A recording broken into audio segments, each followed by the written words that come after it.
Hoy en día existe un imperativo social que te dice que debes pensar siempre en positivo. Los autodenominados gurús de la felicidad le enseñan a sus seguidores que existen emociones positivas las cuales hay que potenciar y emociones negativas que deben ser destruidas, evitadas o neutralizadas. En la mayoría de los seminarios de motivación, libros de autoayuda y sesiones de coaching se deja claro a sus participantes que hay que ser felices a costa de todo. Desde un punto de vista más amplio, las emociones no son buenas ni malas. Dentro del ser humano existe una serie de emociones que forman parte de su paquete biológico, de su humanidad, y que están ahí porque cumplen una función adaptativa específica. Los seguidores de estos gurús de la felicidad pronto se dan cuenta de que por más que lo intentan, no es posible sentirse felices todo el tiempo. Entonces experimentan sentimientos de culpa donde se enojan contra ellos mismos por no ser felices. Con el fin de mantener ese imperativo moral de ser felices, crean una máscara que llevan a todos lados, la cual les permite fingir a sus amigos una felicidad postiza y superficial. Pero esta máscara no les alcanza para mentirse a sí mismos, así que viven en un conflicto terrible con su propia humanidad. Al rechazar sus emociones, a las que llaman negativas, estas se reprimen en el inconsciente donde se deforman y se degradan a medida que son negadas e ignoradas. Es así como el enojo se convierte en ira destructiva, la tristeza en depresión o el miedo en ansiedad. ¿En qué momento de la historia nos enseñaron a negar nuestras propias emociones? Todo empezó en Estados Unidos durante el siglo XIX. En ese momento la religión estaba influida por el calvinismo, el cual llevaba a las personas a ser muy pesimistas, como si quisiera que vivieran en un estado de depresión permanente. Como una reacción a esta creencia religiosa y también al catolicismo, donde el sufrimiento es visto como un don, donde en las iglesias se retrata a los santos con unos rostros largos y tristes, surgió una corriente llamada Nuevo Pensamiento que promulgaba que solamente debíamos cultivar pensamientos y emociones positivas. Así como el calvinismo llevaba a las personas a juzgarse a sí mismas y a sentirse culpables por el pecado, el Nuevo Pensamiento llevó a las personas a juzgarse de forma despiadada y a condenarse por tener emociones espontáneas como la tristeza o el enojo. En este punto, algunas personas pueden estarse haciendo la pregunta: ¿qué tiene de malo ser feliz o pensar de manera positiva? Mi respuesta es: no hay nada de malo en la felicidad. El problema es que rechazar ciertas emociones y potenciar otras no nos lleva a ser felices. Por el contrario, hace que el ser humano se divida a sí mismo, viviendo en un conflicto constante entre las emociones que siente de manera espontánea y las emociones que piensa que debería sentir. Se genera una guerra interior constante entre lo que es y lo que cree que debería ser. Mi definición de felicidad es que esta es un estado de bienestar permanente. Para que haya bienestar, todo el conflicto interior del hombre debe cesar. ¿Cómo puede haber bienestar en una persona cuando vive luchando contra sus propias emociones y sintiéndose culpable por no ser suficientemente positivo? El bienestar real llega en el momento en que el ser humano deja de etiquetar sus emociones como buenas o malas y se convierte en un observador imparcial de las mismas. Cuando esto sucede, las emociones que antes se reprimían y con el tiempo terminaban desbocándose, empiezan a encontrar su equilibrio y a fluir de una manera más armónica. No quiero que creas que esto es cierto solamente porque yo lo digo. Aplícalo en tu vida hoy mismo y observa lo que pasa. Por ejemplo, si sientes mucha ira, en vez de juzgarla como algo negativo, toma conciencia de la emoción. Lo primero que puedes hacer es ubicarla en tu cuerpo, sentirla, aceptarla y acogerla. Hazlo a partir de hoy y observa qué sucede a continuación. Así que no estoy apelando a que seas pesimista o te mantengas triste o enojado todo el tiempo. De hecho, estoy convencido de que las personas alegres y optimistas tienen mayores probabilidades de tener éxito en la vida. Existen dos clases de optimismo, el optimismo realista y el fantasioso. El realista se basa en metas claras y el optimismo fantasioso se basa en sueños. Y es que los sueños son eso, sueños.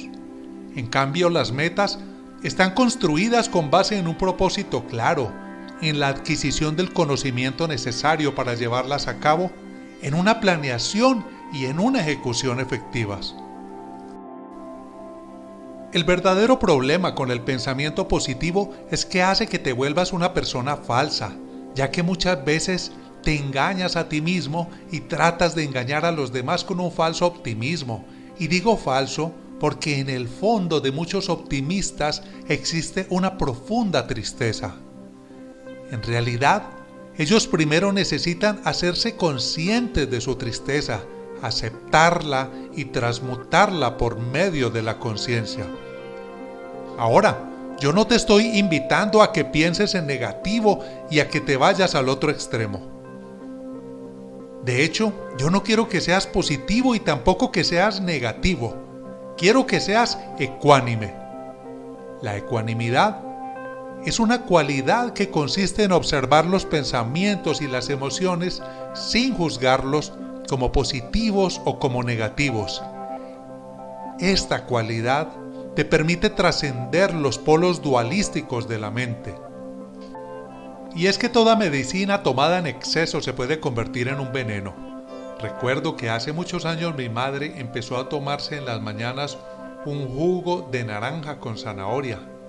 Esto se lo había recomendado alguien que decía ser médico naturista. Mi madre empezó a tomar este remedio, claro. Obviamente la naranja y la zanahoria tienen muchas vitaminas, muchas propiedades que son beneficiosas para el organismo. Sin embargo, después de un tiempo, los ojos de mi madre, las palmas de sus manos se empezaron a poner amarillas. Así que fue al médico y este le decía que estaba presentando una intoxicación por betacaroteno y que si no hubiera ido al médico, pudo haber muerto en ese momento. Y así como una vitamina en exceso puede convertirse en un veneno, el pensamiento positivo llevado al extremo o al exceso es un veneno para la salud mental, porque te invita a negar y rechazar tus emociones desagradables, con lo cual se bloquean para luego desbordarse. El pensamiento positivo, cuando se lleva al extremo, es como el azúcar, sabe bien, nos hace sentir bien, pero daña nuestra salud.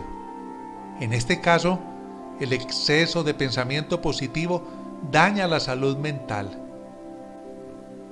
Los que venden el positivismo como una mercancía fingen ante sus seguidores ser felices todo el tiempo.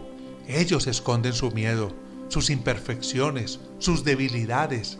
Ellos venden una felicidad superficial y la gente la compra porque la gente es adicta a sentirse bien. Y es que todos somos adictos a sentirnos bien. Es por eso que existen adicciones como la del cigarrillo, la del sexo o la adicción a las compras. Pero en este momento, yo no quiero que ignores el sufrimiento para que te sientas bien. Yo quiero que sientas el sufrimiento, la miseria humana, el dolor de una forma tan profunda que puedas entrar en él de manera consciente y transmutarlo. Esa es la verdadera sanación. Otra manera como el pensamiento positivo llevado al exceso afecta a la salud mental es mediante la culpa que se genera por tener pensamientos negativos. Cuando yo conocí el video de El Secreto, escuché que los pensamientos eran muy poderosos. En esa época yo tenía muchos pensamientos negativos y me sentía culpable y preocupado por ello. Cada vez que tenía un pensamiento negativo, pensaba en El Secreto y en cómo ese pensamiento se iba a volver realidad. Eso se convirtió para mí en una fuente de angustia, de estrés y de tensión. ya que yo no sabía cómo detener los pensamientos negativos.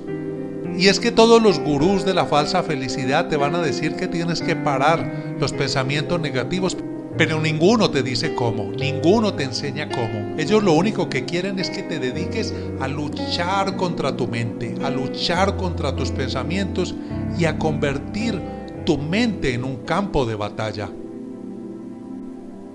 Cuando dejé de luchar contra la mente y empecé a observar todos los pensamientos sin juzgarlos como positivos o negativos, el ruido mental cesó. La mente empezó a silenciarse sola. Vino la paz. Así que te invito a ser como un árbol y no como un coche. Y es que los árboles toman el dióxido de carbono, toda la contaminación, y la transforman en oxígeno. En cambio, los coches producen contaminación. Y traigo esto a colación porque en muchos movimientos de la nueva era le enseñan a las personas a meditar de la siguiente manera. Ellos te dirán: inhala luz y exhala oscuridad. Inhala pensamientos positivos y exhala y saca de ti todos los pensamientos negativos. Pues bien, lo están haciendo exactamente al revés. Estamos contaminando al mundo con nuestra negatividad. Somos como un coche viejo que va contaminando al mundo con toda esa energía negativa. En cambio, en el Vedanta Advaita se enseña una técnica totalmente diferente. En el Zen se enseña a hacerlo de otra manera. Les voy a explicar. Inhalas todo el sufrimiento, toda la miseria humana, todo el dolor. Lo inhalas y lo llevas al corazón. Allí te permites sentirla, hacerte consciente de ella, te haces uno con ella y entonces ¿qué sucede? Se transforma, se transmuta y luego exhalas alegría y bendiciones al mundo. Así que ya no andas por ahí contaminando al mundo con tu negatividad, sino todo lo contrario, llenando al mundo de bendiciones, llenando al mundo de alegría. Y esa es la verdadera manera de transformar ese pensamiento o esa emoción desagradable por medio de la aceptación plena y total.